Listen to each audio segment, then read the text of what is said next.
नमस्कार, देश की बात में हाजिर है। कोरोना संक्रमण अभी सिर्फ संभला है, समाप्त नहीं हुआ है और आज स्वास्थ्य मंत्रालय की रिपोर्ट के अनुसार देश में 62,480 कोरोना के नए मामले सामने आए। आज 11 दिन है जब संक्रमण दर 5% से नीचे है और 1,587 मौतें हुई हैं, जो अप्रैल 18 से सबसे कम है। तो आज ही दिल्ली हाईकोर्ट ने कोविड के दौरान नियमों के पालन न होने पर दिल्ली सरकार को चेतावनी दी है। राज्य सरकार से इस बारे में स्टेटस रिपोर्ट भी मंगाई गई है। दिल्ली हाईकोर्ट ने कहा है कि अगर नियमों को तोड़ा जाएगा तो तीसरी लहर जल्दी आ सकती है। ये इसलिए कहा गया क्योंकि दिल्ली के बाजार खुलने के बाद लोग बड़ी तादाद में बाहर निकल रहे हैं। सोशल डिस्टेंसिंग यानी कि 2 गज की दूरी और मास्क का कड़ाई से पालन नहीं हो रहा है। तो दिल्ली को कोरोना के मामले कम होने के बाद पूरी तरह से खोल दिया गया। बाजार पूरी तरह से खुले हैं और लोगों की जबरदस्त भीड़ देखने को मिल रही है। लोग ना मास्क लगा रहे हैं और ना देह से दूरी के नियम का पालन कर रहे हैं। दिल्ली हाईकोर्ट ने आज शुक्रवार को बाजारों पर हो रही भीड़ का स्वतः संज्ञान लिया और दिल्ली और केंद्र सरकार को नोटिस भेजा है। ये पुरानी दिल्ली का खारी बावली बाजार है। कईयों ने तो मास्क लगाया ही नहीं। इस दुकान में दर्जनों लोग एक दूसरे से सटकर खरीदारी कर रहे हैं। केसेस कम हो रहे हैं तो वहां पर लोगों ने जो कड़ाई से पालन करना था सोशल डिस्टेंसिंग का या कोविड प्रोटोकॉल्स का, उसका पालन करना बंद कर दिया है। तो फिलहाल अच्छा ये बताइए भैया, आप मास्क क्यों नहीं लगाते हैं? मास्क क्यों नहीं लगाए? ठेला इतने है ना, उसमें सांस बंद हो जाता है, मास्क खुल जाती है। मजदूर आदमी क्या करेंगे, मुश्किल है आपको। तो ये मजदूर है, ये देखिए, आप मास्क नहीं लगाते हैं? मास्क नहीं लगाते हैं? आप लगाते हैं? हाँ, लगाते हैं, लगाते हैं। आप देखेंगे कुछ लोगों ने मास्क लगा रखे हैं, कुछ ने नहीं लगा रखे हैं, तो उन्होंने अपने मास्क नीचे कर रखे हैं। और आप देखेंगे यहाँ पर आप लगातार, हम अगर आपको आगे लेकर के जाएं तो भीड़ बढ़ती जा रही है और ट्रैफिक जाम बढ़ता जा रहा है। और आप जैसे जैसे हम आगे जाएंगे आपको नजर आएगा कि मास्क लोगों ने उतारे हुए हैं और यही वजह है कि दिल्ली हाईकोर्ट भी इस मामले को लेकर गंभीर हो गया है। बाजारों के अलावा दिल्ली के तमाम मेट्रो स्टेशनों पर भी भारी भीड़ है। कतारें लंबी हैं और लापरवाही जबरदस्त। ये तस्वीरें ओखला सब्जी मंडी की हैं। लोग फल और सब्जी खरीदने में इतने मशरूफ हैं कि मास्क ही भूल गए हैं। व्हाट्सएप पर वायरल हो रही बाजारों की तस्वीरों पर दिल्ली हाईकोर्ट ने खुद संज्ञान लिया है। हाईकोर्ट ने कहा है कि कोरोना की दूसरी लहर की यादें अब भी ताजा हैं। हमने दूसरी लहर में भारी कीमत चुकाई है। ऐसा कोई घर नहीं होगा जहां मौत ना हुई हो। लोग लापरवाही कर रहे हैं। ये बर्ताव दुखद है, दुर्भाग्यपूर्ण है। कोरोना के नियमों की अनदेखी तीसरी लहर को जल्द दावत दे सकती है। कोरोना की दूसरी लहर में ऑक्सीजन और बेड ढूंढ रहे दिल्ली वालों को ये लापरवाही भारी पड़ सकती है। बाजारों में आपको सब कुछ मिल जाएगा पर सांस नहीं मिलेगी अगर कोरोना हुआ तो। हमें खुद सोचना चाहिए कि बाजार में जब हम बिना मास्क लगा के घूमते हैं तो हो सकता है कि संक्रमण अपने घरों तक ले जाएं। हर रोज आज भी सैकड़ों लोग कोरोना से मर रहे हैं। ऐसे में हम जो ढिलाई बरत रहे हैं वो हमारे लिए काफी भारी पड़ सकती है। तो दिल्ली में सहयोगी अशोक महाले के साथ सौरभ शुक्ला, एनडीटीवी इंडिया। और इस मामले पर हमारे साथ हमारे सहयोगी शरद शर्मा मौजूद हैं। शरद ने भी बहुत बाजारों की तस्वीरें भेजी जहां पर नियमों का पालन बिल्कुल नहीं हो रहा है। शरद, दिल्ली सरकार केंद्र सरकार से एक स्टेटस रिपोर्ट मांगी गई है। सरकार किस तरह से सुनिश्चित कर सकती है कि लोग कड़ाई से नियमों का पालन करें? हालांकि फाइन सरकारें लगाती हैं, जब लगाती हैं तो लोग नाराज भी हो जाते हैं। तो किस तरह से सुनिश्चित किया जाए और लोगों को जागरूक किया जाए कि भाई अपना मास्क पहना है तो नाक के ऊपर हो और दूरी बना के रखे जाए? देखिए, अभी जो बाजार के अंदर स्थिति है वो ये है कि जो मिडिल क्लास के लोग हैं वो जब बाजारों में जा रहे हैं तो कई बार लापरवाही अनजाने में हो जा रही है। ये दिखाई दे रहा है, जब भीड़ होती है तो मास्क भी नीचे हो जाता है, लोग एक दूसरे से चिपक के भी खड़े हो जाते हैं, दुकानों में दिखाई दे रहा है। दूसरा, जो हम मजदूर वर्ग के साथ हमारी सहानुभूति है, सबसे ज्यादा लॉकडाउन से प्रभावित वही होता है, लेकिन ये दिखाई दे रहा है कि मजदूर वर्ग भी जो है वो अभी कोरोना को हल्के में लेता दिखाई दे रहा है। ठीक है, जब वो अपनी गाड़ी खींचते हैं, काम करते हैं, तो मास्क लगाना उनके लिए बहुत मुश्किल हो जाता है, लेकिन जब वो बैठते हैं या बात करते हैं तब भी वो मास्क नहीं लगाते और उनके अंदर एक बात ये चल रही है कि हमें कोरोना होकर क्या करेगा, हमें कोरोना नहीं हो सकता, जबकि हम कोरोना में देख चुके हैं कि कोरोना तो किसी को भी हो सकता है। तो जहां तक बात है कि सरकारें क्या कर सकती हैं, सरकार अपनी तरफ से ये तो कर रही है कि 2000 रुपए का चालान है, लेकिन जो लोग 2000 रुपए भी नहीं दे सकते उनका चालान करके आप करेंगे क्या? जरूरत है कि लोगों को जागरूक किया जाए। काफी लोग जागरूक हुए, ऐसा नहीं है कि पहले के मुकाबले जागरूकता नहीं आई है, बहुत जागरूकता आई है, लेकिन फिर भी अभी भी और जागरूकता आने की जरूरत है और 100% तक जब तक जागरूकता नहीं आएगी तब तक हमें जो है कोरोना का तीसरी लहर का खतरा बना रहेगा। हमने ये भी देखा है कि जब से दूसरी लहर आई उसके बाद बहुत जगहों पर जहां पर पहले मास्क के लिए सोशल डिस्टेंसिंग की चेकिंग होती थी, वहां पर कुछ जगहों पर अब नहीं हो रही है, हालांकि कुछ और नई जगहों पर होते हुए दिखाई दे रही है। लेकिन सरकारों को, जहां तक दिल्ली की बात है, तो दिल्ली के जो बाजार खोले गए थे वो ट्रायल बेसिस पर खोले गए थे। एक हफ्ते के लिए ये देखने के लिए किया गया था कि अगर भीड़ भाड़ हुई, सोशल डिस्टेंसिंग की समस्या हुई, तो सरकार फिर इसको रिव्यू करेगी। तो लोगों को यह सोचना चाहिए कि अगर उनको चाहिए कि बाजार खुले रहें, अगर उनको चाहिए कि हमारे काम धंधे चलते रहें, रोजी रोटी चलती रहे, तो कम से कम इसी हिसाब से सोच लें कि सरकार ने अगर देख ली ये तस्वीरें तो सरकार फिर से लॉकडाउन लगा सकती है, पाबंदियां लगा सकती है। तो ये एक तरीका जरूर है जिससे लोग जागरूक हो जाएं, क्योंकि अगर इतने सब कुछ होने के बावजूद भी अगर जागरूकता नहीं आ पाई तो फिर पता नहीं क्या होने के बाद जो है जागरूकता आएगी। निधि जी। बिल्कुल शरद, इस जानकारी के लिए बहुत बहुत धन्यवाद और उम्मीद करते हैं कि सरकार भी कुछ सख्ती दिखाए और लोगों को जागरूक करे कि जो सोशल डिस्टेंसिंग है वो बाज़ारों में निकलें, काम के लिए भी निकलें तो मेंटेन करके रखें और मास्क ज़रूर ठीक तरीके से लगाएं। बहरहाल कोरोना संक्रमण की दूसरी लहर यानी 60 दिन में रेलवे के 2300 से ज़्यादा कर्मचारियों की मौत हो चुकी है। मौत का आंकड़ा इसलिए भी बढ़ा क्योंकि दूसरी लहर में रेलवे की तरफ से ऑक्सीजन ट्रेन समेत तमाम सवारी ट्रेनें चलती रहीं। अब AIRF ने सरकार से रेलवे कर्मचारियों को फ्रंट लाइन वर्कर का दर्जा देने की मांग की है। दिल्ली रेल मंडल के कर्मचारी ताराचंद, सी राणा, अजय मलिक, बालकृष्ण, दानवीर सिंह, SK सिंह जैसे देश भर में 2300 से ज्यादा लोग कोरोना संक्रमण से मारे गए, जबकि कोरोना की पहली लहर में रेलवे के महज 400 कर्मचारियों की जान गई थी। कोरोना ने कैसे एक रेलवे में काम करने वाले परिवार को तबाह किया, इसके लिए आपको लेकर चलते हैं लखनऊ के इमलिया गांव। ये घर रेलवे में काम करने वाले दो भाइयों विनोद कुमार यादव और सतप्रकाश का है। इनके घर में 8 लोगों की मौत हो चुकी है। अब 6 भाइयों में से केवल 2 जिंदा बचे हैं। केंद्र सरकार या राज्य सरकार दोनों से अनुरोध करते हैं कि हमारी जो बड़ी भाभी और हमारी एक छोटी बहू जो गरीबी रेखा के नीचे मेहनत चला रहे थे, उनकी आर्थिक मदद की जाए और हो सके तो हमारे भतीजे को सरकारी नौकरी दी जाए। कोरोना संक्रमण की दूसरी लहर में रेलवे ने करीब 13,000 से ज्यादा मालगाड़ी चलाई और ट्रेन के जरिए 32,000 मीट्रिक टन ऑक्सीजन की सप्लाई करके वाहवाही बटोरी। लेकिन all India railway men's federation का कहना है कि रेलवे कर्मचारियों की वैक्सीनेशन से लेकर मारे गए कर्मचारियों की आर्थिक मदद देने में सरकार अब आनाकानी कर रही है। कोरोना संक्रमण के चलते कई हंसते खेलते परिवार तबाह हो चुके हैं। रेलवे मंत्रालय को भी कोरोना में 50,000 करोड़ से ज्यादा का नुकसान झेलना पड़ा है। लेकिन रेलवे को अपना पूरा जीवन देने वाले कई ऐसे कर्मचारियों के परिवार अब मदद के लिए सरकार की ओर देख रहे हैं। नई दिल्ली से रवीश रंजन शुक्ला की रिपोर्ट, NDTV इंडिया। अयोध्या में राम जन्मभूमि ट्रस्ट की एक और जमीन को लेकर विवाद हो गया है। ट्रस्ट ने एक ही दिन में एक ही शख्स से अगल बगल की 2 जमीनें खरीदी, एक 18.5 करोड़ में और दूसरी 8 करोड़ में, जबकि 18.5 करोड़ वाली जमीन 8 करोड़ वाली जमीन से बस थोड़ी सी बड़ी है। अब विपक्ष इस पर कई सवाल उठा रहा है। राम जन्मभूमि ट्रस्ट की खरीदी गई जमीन पे ताज़ा विवाद ये है कि एक ही शख्स से बोर्ड ने 2 ज़मीनें खरीदी। हमारे दाहिने हाथ की तरफ जो ज़मीन खरीदी वो 18.5 करोड़ में ख़रीदी गई। ये खूबसूरत बाग है।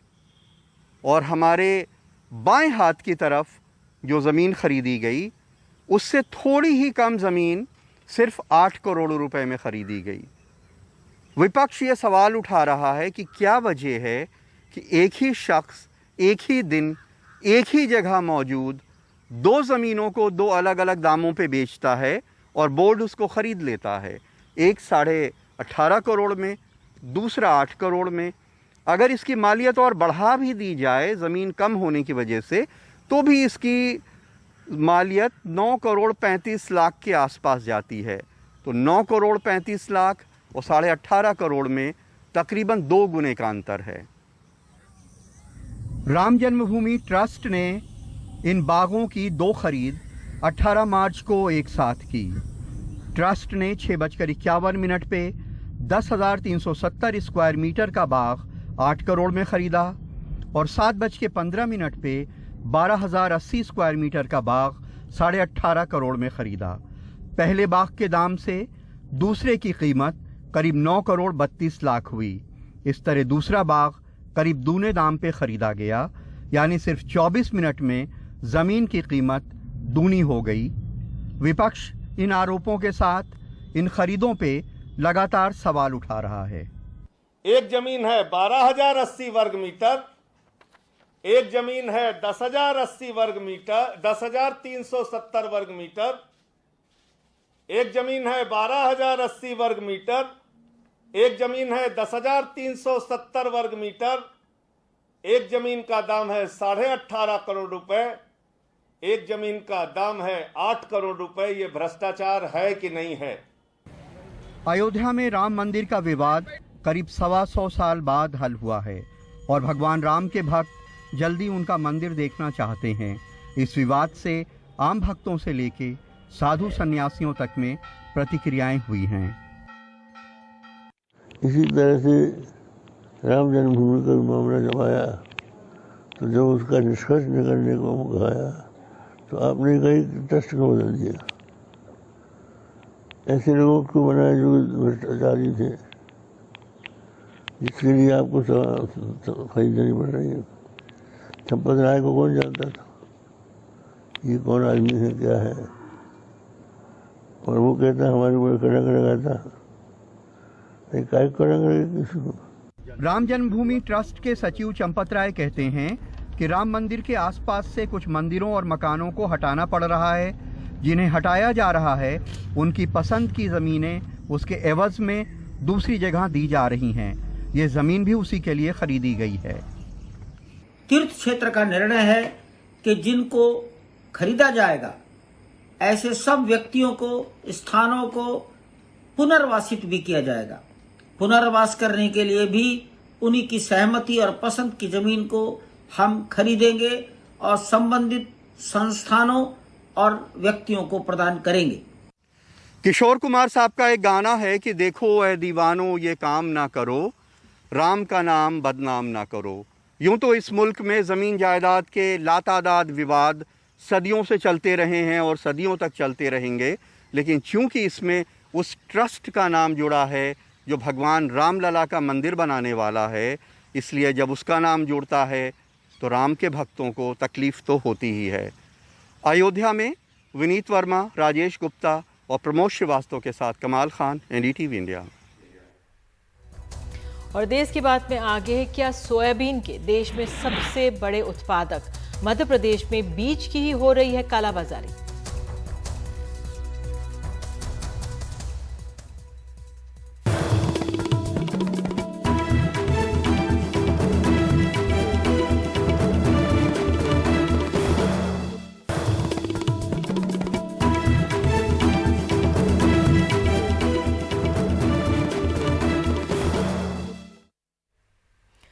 देश में सोयाबीन का सबसे बड़ा उत्पादक है मध्य प्रदेश, लेकिन इस साल सोयाबीन बीजों का गहरा संकट हो गया है।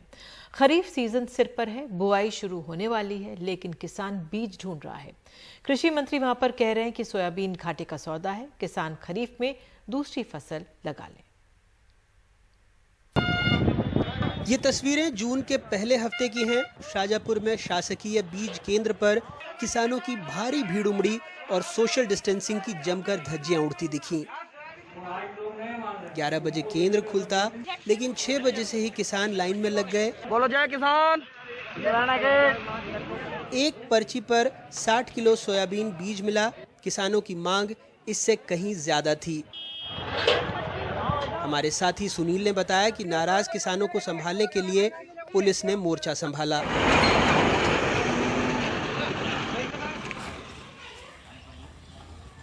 खरगोन जिले से आसिफ खान बता रहे हैं कि खरीफ सीजन को लेकर किसानों ने तैयारियां शुरू कर दी।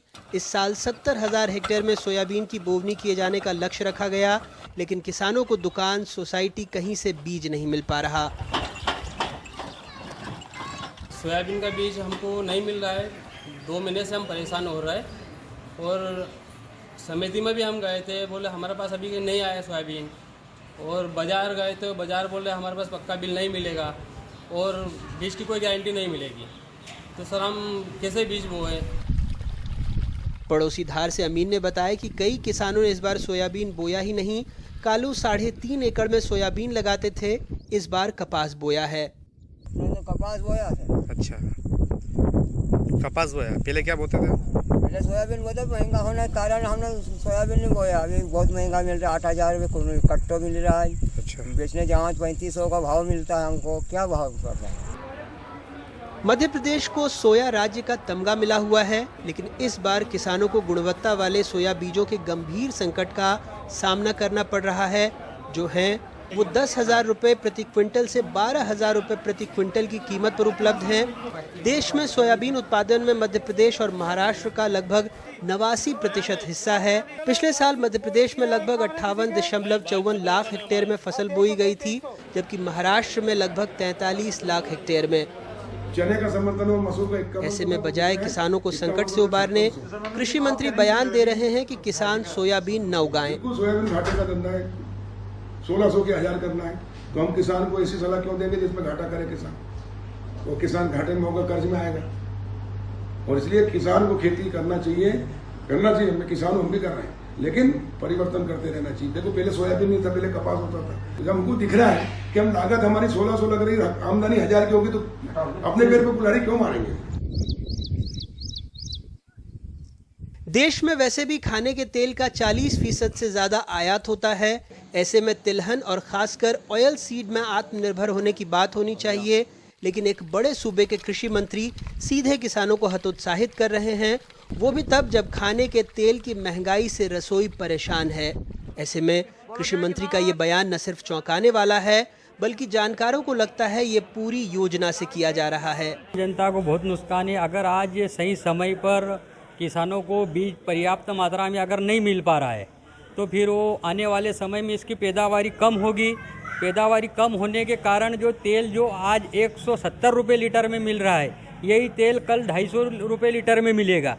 इसलिए प्रशासन को, शासन को ध्यान रखना चाहिए कि किसानों की जो कमी है बीज पेशी में, उसको पर्याप्त रूप से भरमार किसानों को मिलना चाहिए। जो हम तेल खाते हैं वो 23 मिलियन टन का हमारा कंजप्शन है और 15 मिलियन मेट्रिक टन हम लोग विदेश से बुलाते हैं। तो इस आयात के जो गैप है उसको कम करने के लिए सरकार तो प्रयास कर रही है, और मध्य प्रदेश जो सरकार है वो उल्टा जो सोया प्रदेश है, जहां पर सोया बढ़ाने का चांस है, उसको खत्म करके किसानों को घाटे की तरफ ले जा रही है। मैं इनकी बात से सहमत नहीं हूँ। सवाल तो है, अगर बीज की गुणवत्ता कम हो रही है तो सरकार बेहतर गुणवत्ता वाले बीजों को क्यों विकसित नहीं कर सकती, जबकि उसके पास कई कृषि विश्वविद्यालय और बीज अनुसंधान संस्थान हैं। कृषि विशेषज्ञ मानते हैं कि जेनेटिक प्योरिटी की दलील देकर सोयाबीन में जीएम बीज के एंट्री के लिए जमीन तैयार हो रही है। मुझे तो शंका जा रही है कि जो मध्य प्रदेश सरकार है वो जीएम लॉबी के साथ मिल गई है। जो मध्य प्रदेश सोया स्टेट था, जिसमें सोयाबीन का बीज नॉन जीएम हमारा चल रहा था, उसे डिस्ट्रॉय करके अब जीएम क्रॉप को इंट्रोड्यूस करना चाह रही है। इसीलिए जो हमारा 25 से 30 कुंटल का उत्पादन सोयाबीन में होता है, वो आज की तारीख में खराब सीड, जेनेटिकली इम्प्योर सीड के कारण 5 से 7 कुंटल प्रति हेक्टेयर आ रहा है।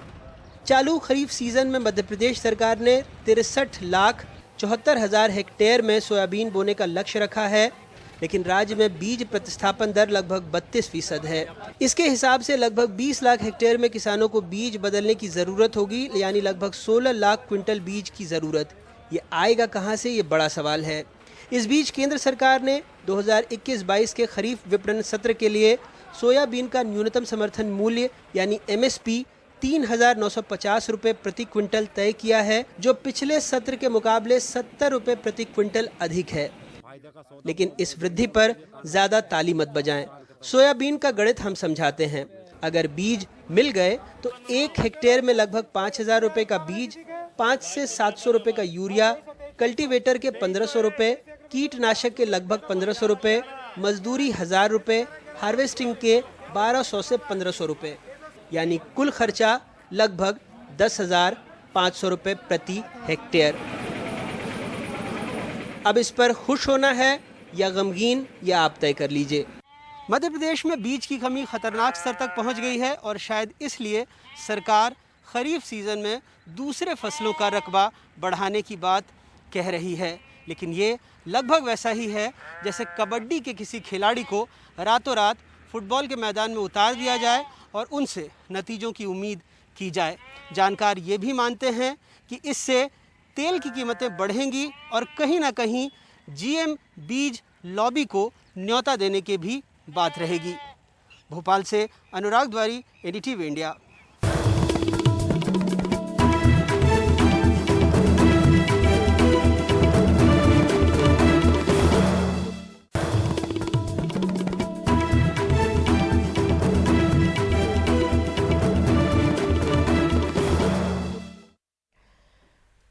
आज सुप्रीम कोर्ट ने कहा है कि दिल्ली दंगों के आरोपी छात्र देवांगना, नताशा और आसिफ की बेल रद्द नहीं होगी। हालांकि तीनों ही जेल से बाहर ही रहेंगे, लेकिन सुप्रीम कोर्ट UAPA को लेकर हाई कोर्ट के फैसले की जांच करेगा।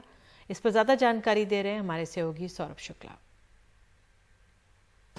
देखिए, सुप्रीम कोर्ट में ये सुनवाई काफी महत्वपूर्ण थी। सुप्रीम कोर्ट में दिल्ली पुलिस ने ये जरूर कहा बड़ी सूझबूझ के साथ कि देखिए, आप इनकी बेल कैंसिल नहीं कीजिए।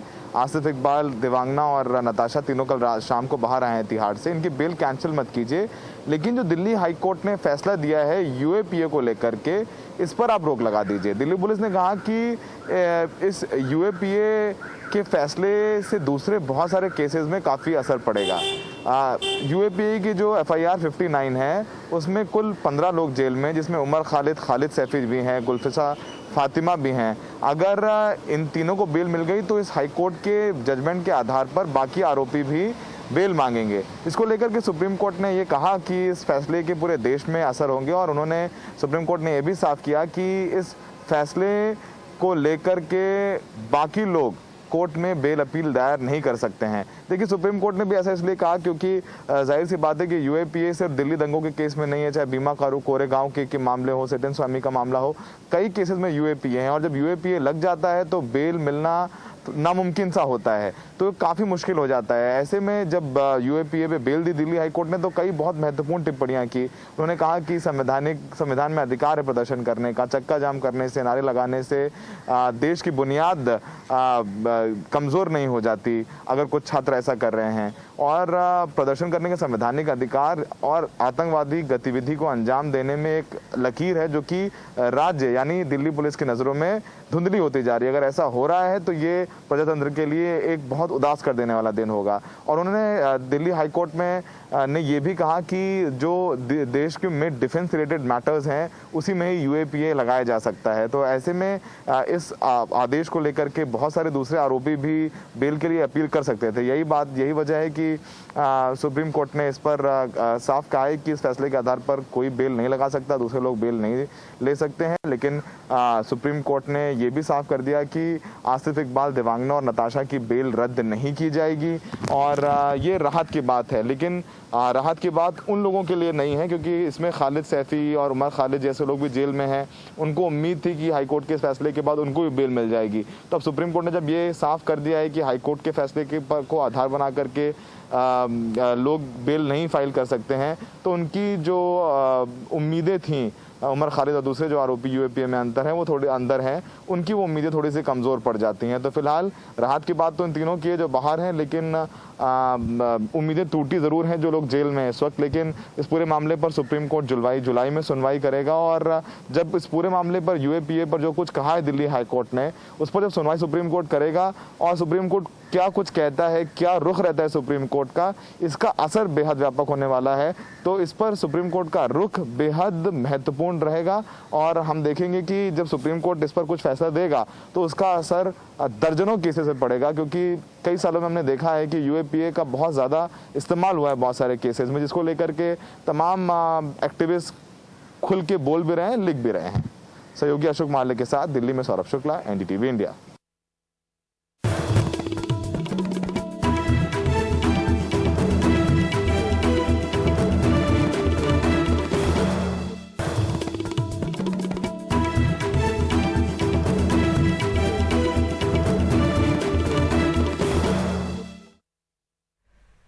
हरियाणा के बहादुरगढ़ में एक व्यक्ति को जिंदा जलाने के मामले में पुलिस ने मुख्य आरोपी को गिरफ्तार कर लिया है। मृतक मुकेश के घर वालों का आरोप है कि किसान आंदोलन में शामिल कुछ लोगों ने उस पर तेल छिड़ककर जिंदा जला दिया। गिरफ्तार किया गया आरोपी कृष्ण जींद जिले का रहने वाला है। आरोप है कि उसने अपने 3 अन्य साथियों के साथ मिलकर मुकेश को जलाकर मारा। कल मृतक के घर वालों ने दिल्ली रोहतक हाईवे को करीब 1.5 घंटे तक जाम किया था। पुलिस बाकी आरोपियों की तलाश में जुटी है। कल जो है मुकदमा जो दर्ज हुआ था उसमें 302 धारा कन्वर्ट हो चुकी थी। उसके बाद जो है इसमें बाई नेम जो है कृष्ण जो है जींद का निवासी रहने वाला कृष्ण को हमने शाम को लेट अरेस्ट कर लिया इस मुकदमे में। शराब पीने की बात आई है पूछताछ में, शराब पी है और अब तक की जो पूछताछ करी है उसमें अब तक की ये सामने आया है कि ये उसने अपनी वारदात को अब तक कबूला है। और इस खबर के साथ फिलहाल देश की बात में इतना ही, लेकिन एनडीटीवी इंडिया पर खबरों का सिलसिला जारी रहेगा।